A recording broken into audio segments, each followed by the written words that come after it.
Hello friends, स्वागत है आपका हमारे चैनल आ विद्या में। और आज मैं इस वीडियो में आपको कक्षा 12वीं का इतिहास यानी कि हिस्ट्री पढ़ाने वाला हूं, जिसका फर्स्ट चैप्टर है और इसका नाम है ईंटें मनके तथा अस्थियां। और ये इस चैप्टर का पार्ट 2 है। अगर आपने पार्ट 1 नहीं देखा है तो यहाँ आई बटन पर आप क्लिक करके देख सकते हैं, या फिर यूट्यूब पर सर्च कीजिएगा आ विद्या तो आपको वहाँ पर मिल जाएगा। तो चलिए स्टार्ट करते हैं आज की इस वीडियो को। सबसे पहला जो टॉपिक आता है वो यही है आज का, कि हड़प्पा सभ्यता की सड़कों और गलियों की विशेषता। यानी कि हड़प्पा सभ्यता में जो सड़कें थी और गलियां थी, वहाँ की क्या विशेषता हैं, क्या वहाँ की खूबी है, तो इसके बारे में हम जानते हैं। तो सबसे पहला टॉपिक यही है कि हड़प्पा सभ्यता में सड़कों तथा गलियों को एक अलग ग्रेड पद्धति में बनाया गया था। यानी कि बहुत अच्छे तरीके से वहाँ के सड़कों को और वहाँ के गलियों को बनाया गया था। इस तरीके से आप अनुमान लगा सकते हैं कि हड़प्पा सभ्यता की जो सड़कें थी वो बिल्कुल सीधी सड़कें थी, यानी कि कहीं पर मुड़ती नहीं थी, पूरा 90 डिग्री पर काटती थी। यानी कि एक सड़क इधर से आ रहा है तो दूसरा सड़क इधर से आ रहा था, यानी कि इतना सीधा था इस प्रकार से। तो यहाँ पे देखिए लिखा हुआ है कि ये एक दूसरे को समकोण पर काटती थी, यानी कि 90 डिग्री पर काटती थी। और यहाँ की जो जल निकाय प्रणाली थी वो अनूठी थी, यानी कि अद्भुत थी, बहुत अच्छी थी। घरों का जो गंदा पानी होता था वो नालों को गली के नालों से जोड़ दिया गया था। यानी कि मान लीजिए यहाँ पर एग्जाम्पल के तौर पर, ये मान लीजिए कि घर है, ठीक है, और घर के बगल में यहाँ पे ये सड़क है, ये मेन सड़क है जो कि 90 डिग्री पर काटता है। एक सड़क इधर से है और दूसरा सड़क इधर से आता है। तो यहाँ के घरों का जो गंदा पानी होता था वो यहाँ से निकल करके यहाँ उस सड़क के बगल में एक बड़ा सा नाला होता था, और इस नाले में इसको मिला दिया जाता है। यानी कि घरों का गंदा पानी इस बड़े से नाले में जाता था, और ये बड़ा सा नाला शहर के बाहर कहीं दूर ले जाकर इस पानी को फेंक आता था। तो इस प्रकार से यहाँ की जल निकाय प्रणाली थी। उसके बाद आगे है कि सड़क के साथ साथ नालियों को भी बनाया गया था। जैसे कि मैंने आपको बताया कि सड़क था, उसके बगल में भी नाली को बनाया गया था। उसके बाद आगे है कि सड़कों और गलियों के अलावा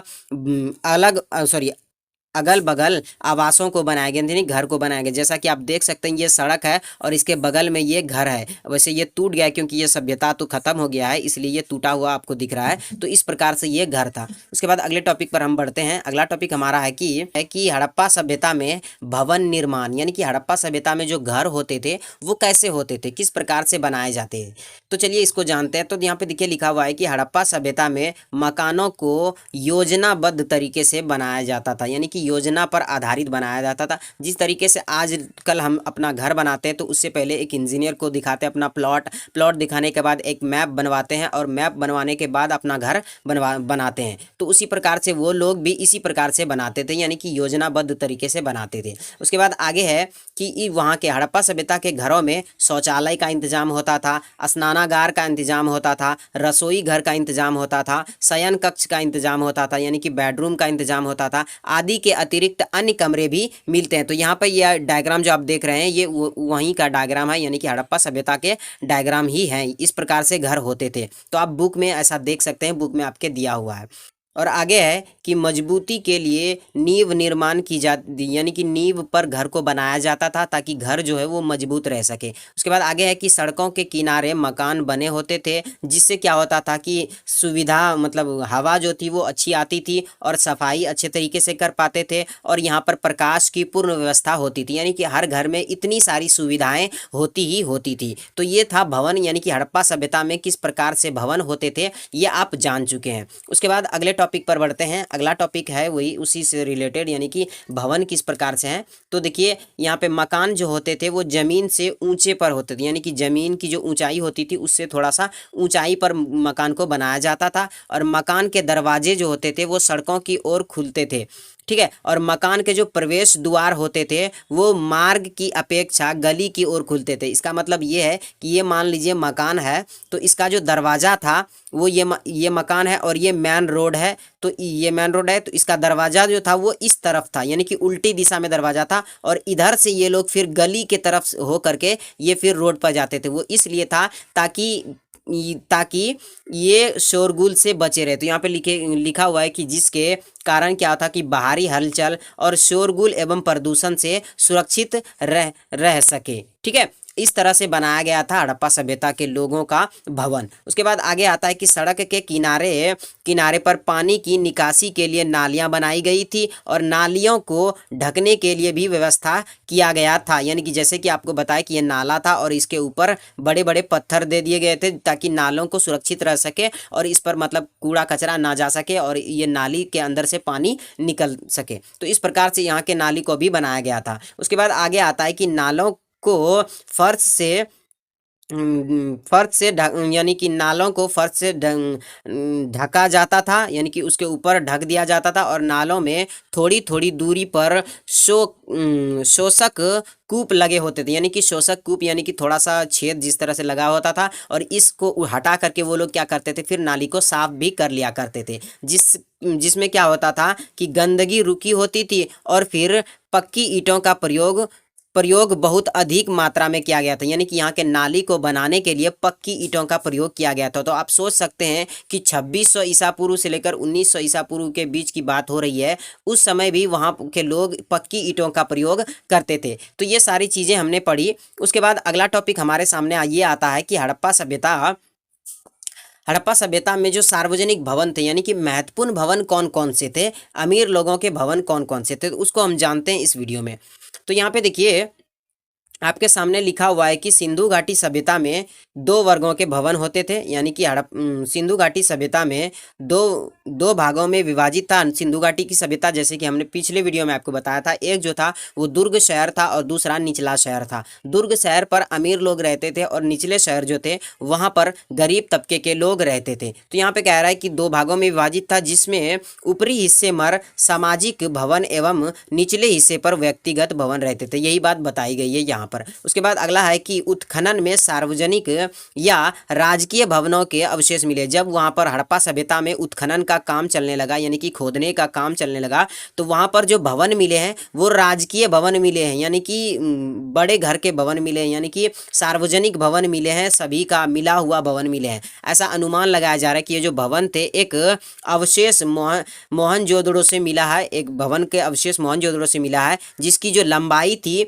वो कितनी थी, तो 70 मीटर लंबा और 24 मीटर चौड़ा था यहाँ का भवन। उसके बाद आगे आता है कि एक अनुमान के अनुसार, यानी कि एक अनुमान लगाया, इसके अनुसार इस भवन का प्रयोग जो होता था, यानी कि ये जो मोहनजोदड़ो में एक भवन मिले थे, इस भवन का जो प्रयोग किया जाता होगा वो किस लिए किया जाता था, तो ये विमर्श धार्मिक के लिए, यानी कि पूजा पाठ के लिए किया जाता होगा, या तो फिर योजना कोई तरीका, यानी कि कोई सलाह करने के लिए, युद्ध के लिए वहाँ पर जो एकत्र आदमी थे उसको लिए किया जाता हो, या फिर सार्वजनिक यानी कि पंचायत करने के लिए किया जाता हो। तो इस प्रकार से सिर्फ इतिहासकार अनुमान लगाते हैं कि ये जो भवन है इसके लिए ये उपयोग किया जाता होगा, लेकिन इसका सही क्या है मतलब वो नहीं समझ पाया है इतिहासकार। इसलिए नहीं समझ पाया है क्योंकि वहाँ की जो लिपि थी ना वो चित्रात्मक लिपि थी, अभी तक किसी को समझ ही नहीं आया है कि वो क्या लिखा हुआ है। उसके बाद अगले टॉपिक पर बढ़ते हैं हम। तो अगला टॉपिक हमारे सामने आता है हड़प्पा सभ्यता में विशाल अनागार। ये बहुत ही इंपॉर्टेंट टॉपिक है क्योंकि ये टॉपिक जो है इससे क्वेश्चन पूछ लिए जाते हैं एग्जाम में, इसलिए आपको इसे अच्छे तरीके से देखने चाहिए। हड़प्पा सभ्यता में जो विशाल अन्नागार था यानी कि स्नानागार था, तो ये क्या था, ये स्नानागार जलाशय जिसको कहते हैं, जिसे आज हम स्विमिंग पूल कहते हैं, तो ये किले में स्थित था, किले में यानी कि महल में स्थित था, और इसकी लंबाई जो थी वो 11.88 मीटर लंबाई थी और 7.01 मीटर चौड़ा था और 2.43 मीटर गहरा था। इसके तल पर एक सीढ़ी बनी होती थी, यहाँ पर आप देख सकते हैं ये सीढ़ी है, ये तल है, ये पूरा तल है और इसी पे क्या करते थे वो लोग नहाते थे। ये सीढ़ी पक्की ईंटों की बनी हुई थी और स्नान कुंड के चारों ओर कमरे बने हुए थे, यानी कि चारों तरफ क्या थे, कमरे बने हुए थे स्नान कुंड के, जिससे पानी कुंड में आता था, बने होते थे। और ये क्या था, बरामदे भी बने हुए थे, यानी कि बरामदे भी बने हुए थे और स्नान कुंड के कमरे के समीप एक कुआं बना हुआ था जिससे पानी कुंड में भरा जाता था, यानी इसके बगल में एक कुआं बहुत बड़ा कुआं था